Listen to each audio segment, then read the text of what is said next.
In this video, I'm going to show how to mute yourself on Discord while in-game. It's a very quickly and easy process, so make sure to follow along.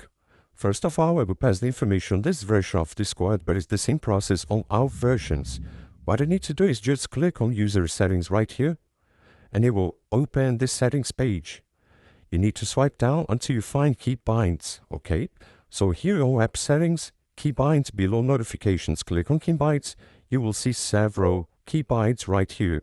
You need to add another keybind, so click on this below button, and you will see the action right here. Click on top. You need to find this option, Toggle Mute, okay?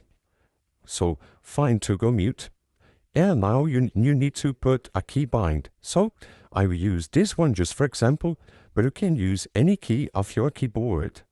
Then you just click on this button, and if you are on game and press this same key that you put there, you will see right here that you will mute yourself, okay? You can do this several times. I hope I help you how to mute yourself on Discord while playing a game. So if this video helped you in any way, hit the like button and subscribe to our channel to receive us footsteps.